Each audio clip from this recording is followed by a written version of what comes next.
hemos dicho que la temperatura es una magnitud que establece en una escala numérica el estado térmico del sistema, pretende que de un modo objetivo podamos establecer de forma numérica nuestra sensación de calor o de frío, y nuestros sentidos se encuentran limitados, tanto en alcance como en precisión, y eso es lo que nos lleva a la necesidad de establecer una escala de temperaturas que efectivamente podamos mencionar como un valor numérico de ese estado térmico. Es importante que sigamos teniendo presente que no es otra cosa que establecer estado térmico, solamente decidir que sistemas termodinámicos se encuentran más calientes o más fríos que otros. Solamente eso es lo que vamos a intentar resolver con este tema de las escalas térmicas.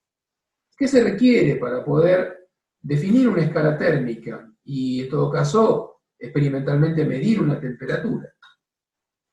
Una de las primeras cosas que necesitamos es una sustancia termométrica. Ahí en la imagen vemos el bulbo de un termómetro de mercurio, y por sustancia termométrica, en este caso, vamos a tratar de utilizar alguna sustancia, en este caso mercurio precisamente, que tenga alguna propiedad que se altere, se modifique con el estado térmico que tiene. O sea, que le ocurra algo, que algún tipo de modificación surja como consecuencia de un cambio en su estado térmico. Si la sustancia tiene esa característica, alguna de esas características, no importa cuál, bueno, potencialmente funcionaría como una sustancia termométrica. En este caso, es el mercurio el que va a funcionar como sustancia termométrica. No es el único diseño posible, vamos a ver algunas soluciones tecnológicas más que hacen a la solución instrumental de cómo medir la temperatura, pero en principio esta es la más clásica, digamos, si se quiere, pero entraña el concepto de qué es lo que entiendo por sustancia termométrica. Lo segundo que voy a necesitar es una propiedad termométrica, es decir, esa sustancia le debe pasar algo, tiene que poseer alguna propiedad que se modifique cuando la temperatura se cambia. En este caso, la observación experimental, la observación instrumental, es que la columna de mercurio crece a lo largo de un tubito interno, de un capilar delgado que hay dentro del tubo de vidrio.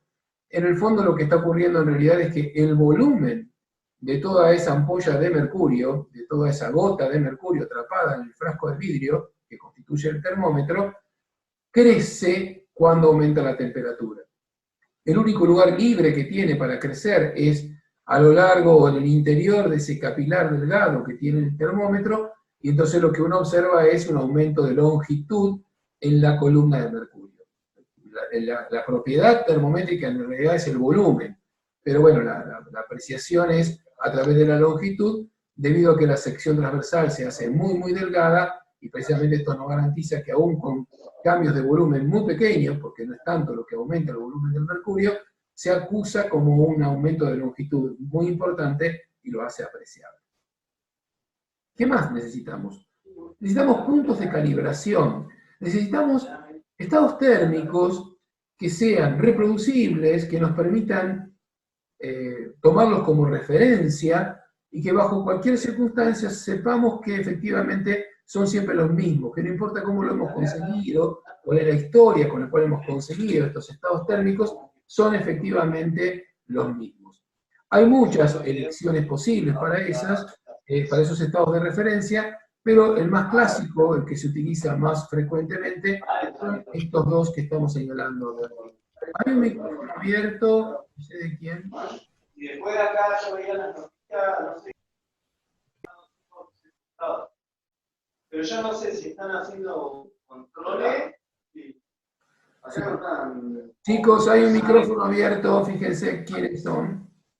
No sé cómo yo no lo observo.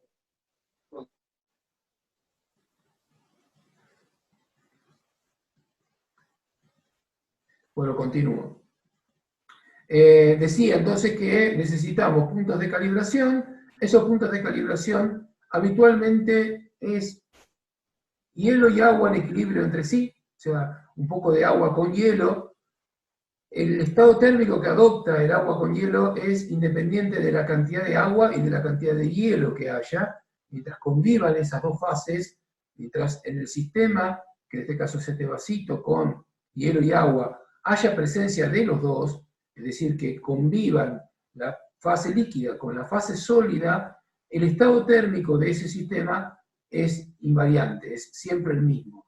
El hielo se puede ir derritiendo, el agua, si yo coloco todo esto en un refrigerador, se podrá ir enfriando y congelando, pero la temperatura a la cual se encuentra ese sistema, mientras los dos convivan, mientras haya un poco de agua y un poco de hielo, un poco de fase líquida y un poco de fase sólida, va a ser siempre la misma. Por eso es útil para calibrar, porque no me tengo que preocupar por saber cuánto tengo de hielo o qué cantidad de agua le puse, sino que mientras pueda garantizar que ambos convivan, que estén los dos juntos, esa temperatura va a ser fija. ¿Cuánto va a ser ese valor? Es lo arbitrario. Celsius definió ese estado térmico como 0 grados Celsius o 0 grados centígrados, ahora vamos a ver por qué lo de centígrado, pero fue arbitrario, es decir, se podía haber asignado un valor numérico diferente y la escala, por supuesto, sería otra, con otro nombre, pero funcionaría igual para poder medir temperaturas. En este caso, se eligió el 0, pero no hay una razón termodinámica especial para que eso sea 0. Simplemente fue cómodo elegir ese valor como 0 y resultó una convención razonable y aceptable, pero no dejó de ser una convención. El otro punto de calibración que se usa es agua hirviendo, agua en estado de ebullición, quiere decir que tenemos agua líquida en el recipiente, pero en la parte superior, esta cámara que queda aquí arriba, en realidad es una nube de vapor, ya el aire se desaloja del recipiente y queda lleno con vapor, con lo cual hay una convivencia otra vez entre dos fases, una fase líquida y una fase gaseosa, garantizada por el aporte térmico que tiene esta llama, que está dibujada acá abajo, que está representada acá abajo, y lo que se puede observar es que cuando se encuentra en este estado de convivencia del líquido con su vapor, otra vez el estado térmico no cambia, y entonces es una buena referencia de temperatura. Una vez más, y en forma arbitraria, se asignó ahí un valor numérico que podrá ser muy razonable y aceptado casi en todo el mundo, pero no deja de ser arbitrario, y es que ese valor se denomina o se caracteriza como 100 grados Celsius o 100 grados centígrados. Estas marcas, 0 para este estado térmico, 100 para este otro, son arbitrarias. Ambas son elegidas arbitrariamente. Desde ya que no las podemos cambiar, porque si las cambiamos nosotros arbitrariamente estaríamos redefiniendo una nueva escala, que, bueno, tenemos libertad de hacerla, pero obviamente no serán las que universalmente se utilizan en los termómetros que están calibrados. Pero quiero señalar eso, no perdamos de vista que estos valores no obedecen a ninguna ley termodinámica fundamental ni general. Es absolutamente arbitrario haber dicho que esto es 0 y haber dicho que esto es 100. Podría haberse elegido otros sistemas en otras circunstancias, con otras características y asignarle valores numéricos diferentes, y se habrán inventado igual una escala térmica. Por supuesto no será la de Celsius, será la que ustedes hayan decidido inventar, pero como escala térmica funcionaría perfectamente. ¿Cómo se mide una temperatura con esto? Bueno, una vez calibrado en estos estados, en cualquier rayita intermedia que caiga a la columna de mercurio o de la sustancia termométrica que hayan utilizado, indicará cuál es la temperatura que corresponde a ese sistema, que no es ninguno de estos dos, sino, por ejemplo, la temperatura ambiente, o la temperatura corporal, o la temperatura de algún proceso, cualquiera sea que estemos estudiando.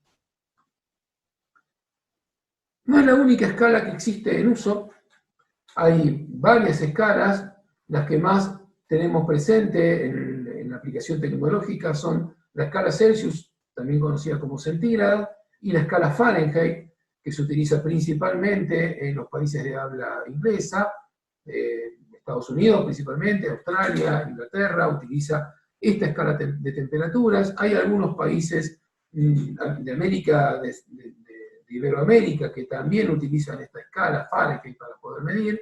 Hay lugares donde se usan indistintamente las dos escalas y conviven, y depende quién ofrezca el dato, lo da en centígrados o Celsius o bien en grados Fahrenheit, y tenemos que entonces aprender a manejar ambas y ver qué convivencia se puede pensar entre cada uno. ¿Cómo está pensada la escala Celsius o centígrada? Bueno, mide entre un valor inferior, que es 0 grados centígrados, hasta 100 grados centígrados. Esto corresponde a agua con hielo, esto corresponde al agua hirviendo. Y por supuesto puede extenderse un cierto número de veces hacia arriba, y entonces podemos medir hasta 200 grados, o hasta 300, o hasta 500, o 1000, o lo que querramos extender, y también puede replicarse para valores menores que 0, para estados térmicos inferiores a la del agua con hielo, y entonces podemos hablar de temperaturas negativas. Ya veremos hasta cuándo podemos hacer esa extensión. Por lo pronto vamos a trabajar entre 0 y 100, pero podríamos superar los 100, o podríamos estar por debajo de 0, replicando esta escala las veces que fuera necesario. La otra escala, la escala Fahrenheit, fue calibrada con otros puntos de calibración. Se utilizó otro criterio diferente al agua con hielo y al agua hirviendo. Fahrenheit desarrolló su escala con otros puntos de comparación. Y entonces, cuando este termómetro desarrollado por Fahrenheit se coloca en agua con hielo, no marca 0, marca 32. No es un número caprichoso porque a Fahrenheit se le haya ocurrido asignarle 32 al agua con hielo. No, lo que ocurrió es que él asignó 0 a otro sistema termodinámico, que no es agua con hielo. Y lo mismo ocurrió con el punto superior. Tampoco usó 100, usó 600, y era la temperatura a la cual hierve el mercurio, que es cuando deja de funcionar el termómetro. Con lo cual, no usó los mismos puntos de calibración que usó Celsius. No trabajó con agua con hielo y agua hirviendo, sino con el mercurio hirviendo, que no es 212, sino 600, está mucho más alto, y con el punto de congelación de unas sales disueltas, unas soluciones saturadas de cloruro de amonio, que, bueno, cuando se le congelaban, obviamente dejaban de funcionar como fluido refrigerante, que era lo que estaba estudiando él, y a ese valor le otorgó el 0. Con lo cual, cuando con ese termómetro mide agua con hielo, no mide 0, mide 32. Cuando mide agua hirviendo, no mide 100, sino 212. Así que ese es el origen de estos números tan extraños que tenemos en la comparación entre la escala centígrada y la escala Fahrenheit. Así que por eso vamos a tener una correspondencia entre el 0 centígrado y 32 grados Fahrenheit, y el 100 grados centígrados y el 212 grados Fahrenheit. ¿Cómo se comparan las escalas? Bueno, para eso lo que vamos a comparar son dos termómetros, como están dibujados aquí, físicamente idénticos, o sea, el mismo vidrio, la misma cantidad de mercurio, el mismo diámetro de capilar, la misma longitud, todo exactamente igual, una réplica una de la otra, pero este calibrado en la escala Celsius y este calibrado en la escala centígrada. Cuando midamos una temperatura intermedia, cualquiera, como los dos termómetros son físicamente idénticos, la altura de la línea de mercurio es igual en los dos. Es exactamente igual porque son físicamente iguales, se va a dilatar exactamente hasta el mismo punto, dado que ambos tienen el mismo, o están midiendo el mismo estado térmico. Lo que cambia es el número que indica la escala. Si acá hubiéramos puesto un papelito indicando qué numeritos indican, bueno, el papelito estaría mostrando un valor acá diferente del que muestra el termómetro Fahrenheit, pero la columna de mercurio estaría a la misma altura. Entonces la proporción que hay entre la longitud de la línea de mercurio y la longitud total de líneas que caben entre las marcas superior e inferior va a ser la misma en los dos termómetros. Quiero decir, si este termómetro llegó a la cuarta parte o a la quinta parte del total, este termómetro también habrá llegado a la cuarta parte o a la quinta parte del total, porque son físicamente idénticos. Entonces, la relación que hay entre la cantidad de liñitas que hay acá y la cantidad total de líneas en este termómetro es la misma que la que hay en el Fahrenheit. Ahora, ¿cuántas hay aquí? Como esta empieza en 0, si esto indica T grados centígrados, la cantidad de rayitas que hay acá, la cantidad de divisiones que hay acá, es precisamente T grados centígrados. Si esto fuera 25 grados centígrados, acá habría 25 divisiones. En total, entre este extremo y entre este límite inferior y este límite superior, por supuesto que hay 100. ¿Qué pasa en la Fahrenheit? Bueno, si acá indica un determinado valor de temperatura Fahrenheit, digamos 70 grados Fahrenheit, acá no hay 70 líneas o divisiones, porque la primera de ellas no está en 0, el 0 está muy por debajo. La primera línea de acá, que la que comparo con el 0 centígrados es la número 32. Así que si acá marca, por ejemplo, 70, estos serán 38 líneas y no 70. O sea, la diferencia entre la temperatura que indica el termómetro menos los 32 que sirven de base y que sirvieron de comparación con el 0 que tengo acá. Y en total, de un extremo al otro, hay 180 grados, esto es, de 212 a 32. Así que la relación entonces que hay entre la temperatura en centígrados y 100, es decir, entre esta cantidad de líneas y el total que hay en este termómetro, es la misma que la que hay entre esta cantidad de líneas, que es T Fahrenheit menos 32, dividido la cantidad total que hay de extremo a extremo, que ahora son 180. De esta relación de proporciones entre la escala centígrada y la escala Fahrenheit, surgen estas dos relaciones que me ofrece el cálculo de la temperatura en centígrados si conozco la Fahrenheit, o el cálculo de la Fahrenheit si conozco la centígrada, o sea, la conversión de una escala en otra. Cualquiera sean los datos que tenga, uso la de arriba si conozco la Fahrenheit, uso la de abajo si conozco la centígrada. ¿Qué pasa con los cambios térmicos, con los saltos térmicos o los incrementos de temperatura? Esto significa no qué valor de temperatura indica cada termómetro, sino cómo relacionar el cambio de temperatura que hay entre dos extremos o dos temperaturas inicial y final en un termómetro y en el otro. Observen que, mientras que en este caso el termómetro marca entre el mínimo y el máximo 100 unidades, este marca 180. Quiere decir que en la misma longitud que acá caben 180 grados centígrados, Fahrenheit, perdón, acá caben 100 grados centígrados. Esto significa que el cambio de temperatura medido en Fahrenheit es 1,8 veces el cambio de temperatura que sufre el termómetro centígrado. Ejemplo, si el cambio de temperatura en centígrados fuera 10 grados centígrados, el cambio de temperatura en Fahrenheit sería 18 grados Fahrenheit. No quiero decir con esto que 10 grados centígrados equivalga a 18 grados Fahrenheit. Si ustedes colocan acá 10 y hacen toda la cuenta, esto no da 18. Estoy diciendo que si el cambio fuera de 10, entonces el cambio en Fahrenheit sería de 18 Fahrenheit. No confundan comparar los cambios de temperatura con comparar los valores numéricos de las temperaturas. Son, bueno, conceptos muy vinculados, pero diferentes.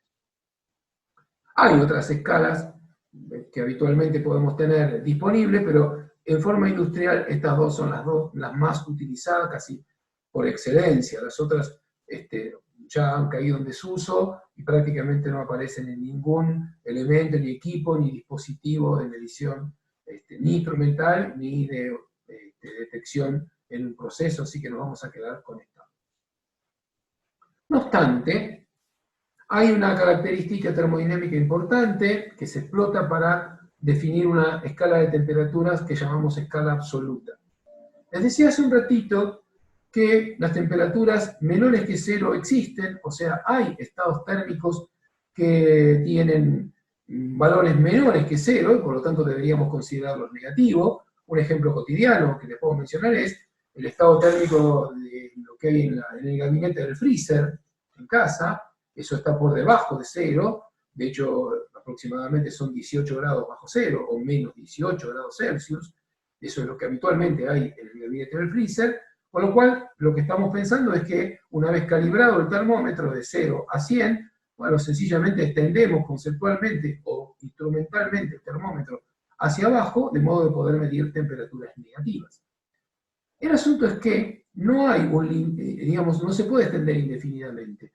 Hay un límite inferior físico. No existe en la naturaleza ningún sistema termodinámico que se encuentre a una temperatura menor que este límite de menos 273,15, este dato está mal, ahora lo vamos a corregir, menos 273,15 grados centígrados. No hay nada más bajo que eso. Entonces, la idea de esta escala absoluta de temperatura es medir las temperaturas desde ese nivel inferior. O sea, ¿cuál es la mínima posible? Menos 273,15, bueno, midamos todas las temperaturas a partir de allí. Como toda temperatura física real será superior o igual a esa, Entonces, esta nueva escala de temperaturas, que se llama temperatura absoluta, que se simboliza con T mayúscula para diferenciarla, será estrictamente positiva. Siempre será positiva, porque no hay ninguna temperatura real que esté por arriba de este cero, nuevo cero absoluto, que estamos definiendo acá, a partir de la mínima temperatura que existe en la naturaleza, menos 273,15 grados centígrados, está redefinido como un nuevo cero, que es diferente del cero original que se había puesto en forma, si se quiere, arbitraria, que era el agua con hielo. Bueno, esta no es la temperatura más baja posible. Hay sistemas termodinámicos más fríos que el agua con hielo, pero no hay nada más frío que este valor. Entonces, por eso hemos decidido, o se ha decidido tiempo atrás, utilizar una escala de temperatura que inicia ahí, y esa es la temperatura absoluta. La escala, o la unidad de esa temperatura es Kelvin. No se usa la palabra grado Kelvin, ni lleva la palabra grado adelante, ni el simbolito lleva el símbolo de grado adelante. El símbolo es una K mayúscula. La temperatura absoluta se mide en Kelvin, a secas. No se usa la palabra grado delante de Kelvin. ¿Sí? No es grado Kelvin, es Kelvin. Aún así hay alguna bibliografía que todavía mencionan la palabra grado Kelvin, y en más de una ocasión uno, bueno, se sorprende utilizando la palabra grado Kelvin por uso y costumbre que se viene trayendo desde hace mucho tiempo, pero en realidad las oficinas de pesas y medidas, que son quienes se encargan de definir los patrones de unidades, han nombrado a la unidad de temperatura como Kelvin oficialmente y no como grado Kelvin, así que, bueno, seamos fieles a eso. Y acá no le ponemos el cerito chiquitito arriba, como si tiene grados centígrados, como si tiene grados Fahrenheit. No se acostumbra a colocarle ese símbolo al Kelvin, se llama Kelvin y nada más. Y para estar seguros que la estamos midiendo en esa escala y con esa unidad, la referenciamos con una T mayúscula y no con una T minúscula. Así que simplemente mencionando el símbolo sabemos que esa temperatura está medida en absoluto. La característica principal que tiene es que en ningún caso ese valor de temperatura puede ser negativo. Siempre va a ser un valor positivo.